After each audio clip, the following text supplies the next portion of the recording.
देश की सबसे बड़ी एजेंसी एनटीए ने नीट की परीक्षा मई में करवाई और ऐसी परीक्षा करवाई कि देश के शिक्षा मंत्री को इस्तीफा तक देना पड़ गया था। इसके बाद एनटीए ने नेट यूजीसी की परीक्षा ली, लेकिन ठीक एक महीने बाद यूजीसी नेट की 3 पेपर को रद्द कर दिया गया।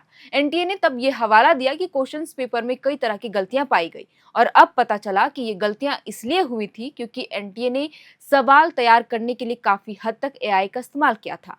लेकिन सवाल ये है कि आखिर ये बात पता चली कैसे? और जब एआई के इस्तेमाल को लेकर एनटीए पर सवाल उठने लगे, तो एजेंसी की ओर से क्या कुछ रिएक्शन दिया गया है। नमस्ते, मेरा नाम है श्रेया और आप देख रहे हैं एयर नाउ। दरअसल टाइम्स ऑफ इंडिया की रिपोर्ट के अनुसार एजुकेशन एक्सपर्ट का दावा है कि यूजीसी नेट के क्वेश्चंस पेपर बनाने और उनका ट्रांसलेशन में एआई का काफी हद तक इस्तेमाल किया गया था। उनका कहना है कि टेक्नोलॉजी का इस्तेमाल करना गलत नहीं है, लेकिन अंतिम जांच और रिव्यू ठीक से नहीं होने की वजह से क्वेश्चंस पेपर में कई ऐसी गलतियां रह गई जो नेशनल लेवल की परीक्षा में नहीं होनी चाहिए थी। पूर्व सब्जेक्ट एक्सपर्ट का भी यही कहना है कि इसी तरह नेट यूजीसी के कुछ पेपर्स के ट्रांसलेशन में भी एआई बेस्ड प्रोसेस अपनाया गया। उनका आरोप है कि ह्यूमन एक्सपर्ट द्वारा सफिशिएंट रिव्यू ना किए जाने से ही ये गलतियां स्टूडेंट तक पहुंची। हालांकि एनटीए के महानिदेशक अभिषेक सिंह ने इन आरोपों को खारिज किया है। उनका कहना है कि विवादित क्वेश्चन पेपर तैयार होने के बाद उनका ह्यूमन एक्सपर्ट द्वारा रिव्यू किया गया था। हालांकि जब उनसे पूछा गया कि इतनी गलतियां रिव्यू के बावजूद कैसे रह गई, तो इस पर कोई स्पष्ट जवाब उन्होंने नहीं दिया। यही वजह है कि अब सवाल केवल एआई पर नहीं बल्कि पूरे पेपर तैयार करने और जांचने की प्रक्रिया पर भी उठ रहे हैं। विवाद का दूसरा बड़ा मुद्दा एनडीए की कार्रवाई में हुई देरी है। सूत्रों के मुताबिक शिक्षा मंत्रालय चाहता था कि जिन 3 विषयों में गंभीर गड़बड़ियां मिली हैं, उनकी परीक्षा जुलाई के आखिर या अगस्त की शुरुआत में दोबारा से करा दी जाए। लेकिन एनटीए ने लगभग 6 सप्ताह तक कोई फैसला नहीं लिया। बाद में 87 में से 84 विषयों की प्रोविजनल आंसर की जारी करते समय इंग्लिश, कॉमर्स और सोशियोलॉजी की परीक्षाएं रद्द कर दोबारा परीक्षा कराने का फैसला लिया गया। सोशियोलॉजी परीक्षा में सबसे ज्यादा विवादों में रही। छात्रों ने आरोप लगाया कि कई अंतर्राष्ट्रीय विद्वानों के नाम गलत लिखे गए थे क्वेश्चन पेपर में। कुछ टेक्निकल शब्दों का ट्रांसलेशन भी गलत था और कई क्वेश्चंस निर्धारित सिलेबस से मेल खाते ही नहीं, यानी कि वो मैच कर ही नहीं रहे थे। छात्रों का कहना है कि ऐसी गलतियां केवल टाइपिंग नहीं बल्कि क्वेश्चंस पेपर की क्वालिटी पर भी सवाल खड़े करती है। वहीं इंग्लिश पेपर के उम्मीदवारों ने दावा किया कि 150 में से करीब 67 सवाल पहले की यूजीसी नेट परीक्षा में पूछे जा चुके थे।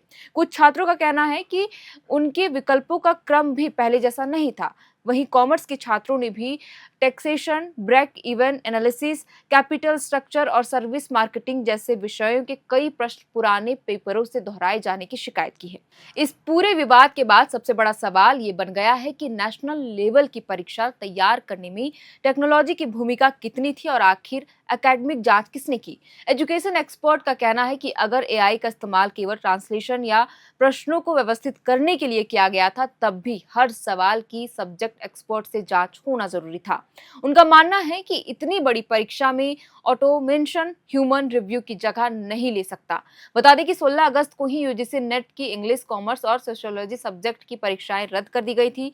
एनटीए ने 16 अगस्त की रात को ही ये माना कि इन सब्जेक्ट के क्वेश्चंस पेपर में स्पेलिंग और प्रिंटिंग की गलतियां थी। एनटीए ने कहा, पेपर्स में पहले पूछे जा चुके सवाल दोहराए गए थे। आंसर की जारी करने के बाद छात्रों ने गड़बड़ियों का जिक्र किया था, जैसे कि मैंने शुरुआत में ही बताया, और इन्हें केवल सवाल हटाकर ठीक नहीं किया जा सकता, ऐसा एनटीए ने तब कहा था। बहरहाल जो नई तारीखें रखी गई हैं पेपर्स के लिए, उसमें से इंग्लिश की परीक्षा 9 सितंबर को सुबह 9 बजे से दोपहर 12 बजे तक आयोजित की जाएगी।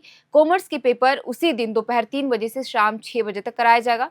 वहीं सोशियोलॉजी की परीक्षा 10 सितंबर को सुबह 9 बजे से दोपहर 12 बजे तक की जाएगी। दोबारा परीक्षा के लिए छात्रों से कोई नई फीस नहीं ली जाएगी। एनटीए ने बताया कि कई शिकायतें मिलने के बाद ही एक कमेटी बनाई गई थी और कमेटी ने पेपरों में कई तथ्य संबंधित टाइपिंग और ट्रांसलेशन की गलतियां पाई थी, जिसके बाद इन पेपरों को रद्द कर दिया गया। वहीं एक्सपर्ट का कहना है कि ये गलतियां इसलिए हुई क्योंकि सवाल तैयार करने में ज्यादा इस्तेमाल एआई का किया गया था। हालांकि सवाल ये है कि एनटीए की गलती का खामियाजा हर बार स्टूडेंट्स ही क्यों भुगते, जो हर बार तैयारी करते हैं, मेहनत करते हैं, लेकिन वो एक ही परीक्षा के लिए बार बार अपनी मेहनत क्यों लगाए एनटीए की गलती की वजह से। खैर, अब देखना ये होगा कि जो आरोप अब लग रहे हैं एनटीए पर कि एआई के काफी हद तक इस्तेमाल करने की वजह से ही इन पेपर में जो क्वेश्चंस तैयार किए गए थे उनमें गलतियां पाई गई है। अब इसे लेकर के एनटीए क्या कुछ करता है और कब तक एनटीए पे जिस तरीके से सवाल उठते आए हैं, सवालों के घेरे में और विवादों में एनटीए अपनी कार्यप्रणाली को सुधारने के लिए क्या कुछ पहल करता है। खैर, इस वीडियो में इतना ही। इस वीडियो को लेकर आप क्या सोचते हैं, इस खबर पर आपकी क्या राय है, हमें कमेंट बॉक्स पर लिखकर जरूर बताइएगा। आप देख रहे थे ना, मेरा नाम है श्रेया, कैमरे के पीछे मौजूद है आर्यन। बहुत बहुत शुक्रिया। When performance matters, pressure is not a problem. At Duraplast, we manufacture high-strength FRP pressure vessels designed for durability, safety, and long-term performance.